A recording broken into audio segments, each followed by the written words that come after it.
माणिकराव कोकाटे यांच्या संदर्भातले आहे। सदनिका गैरव्यवहार प्रकरणामध्ये माणिकराव कोकाटे यांना हायकोर्टाने मोठा दिलासा दिलाय।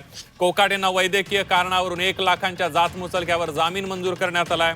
वैद्यकीय कारणांमुळे कोकाटेंची अटक टळली आहे, मात्र नाशिक जिल्हा सत्र न्यायालयाने दिलेल्या 2 वर्षांची शिक्षा हायकोर्टाने कायम ठेवली आहे आणि त्यामुळे कोकाटेंसमोरच्या अडचणी कायम आहेत। शिक्षेला स्थगिती न मिळाल्याने कोकाटेंची आमदारकी देखील जाण्याची शक्यता आहे। कोकाटेंच्या आमदारकी संदर्भातला निर्णय विधिमंडळाने घ्यावा असंही यावेळेला कोर्टाने म्हटलेलं आहे। आमदारकी आता राहणार नाही आणि कारण की बेल जरी मिटली असेल तरी सुद्धा कन्व्हिक्शन त्यांना अपील थोडक्यात कोर्टाने एवढंच सांगितलेलं आहे की जी कन्व्हिक्शन अपिलेट कोर्टाने दिली आहे नाशिक कोर्टाने 16 तारखेला त्याच्यावर त्यांनी ते जे स्टे आहे तो दिलेला नाहीये आणि त्याच्यावर मेन निर्णय हा अजूनही आहे, पण बेल जो आहे तो ग्रांट केलेला आहे आणि सस्पेन्शन ऑफ जे सेंटेन्स आहे ते अलाव केलेलं आहे। क्रिया असं आहे की पूर्णपणे जोपर्यंत मला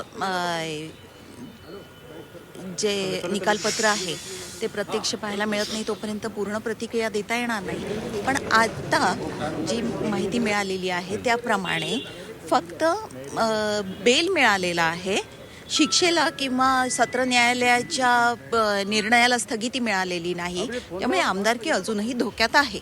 हां हो, फक्त त्यांनी जे मेडिकल ग्राउंड्सवर अपील केलं होतं त्या गोष्टीला अनुसरून त्यांना बेल देण्यात आलेला आहे। ती अपेक्षा होती ती पूर्ण झालेली आहे।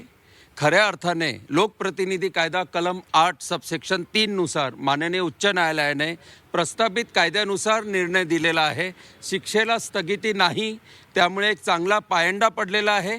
माननीय उच्च न्यायालय यांचे मी आभार मानतो आणि आम्ही माननीय सर्वोच्च न्यायालयात कॅव्हिएट स्वरूपात याचिका दाखल करत आहोत, म्हणजे याच्यात जर अपील झाले तर आम्हाला ऐकल्याशिवाय निर्णय घेऊ नये म्हणून आम्ही आज रात्रीच दिल्लीला माननीय सुप्रीम कोर्टात याचिका दाखल करत आहोत।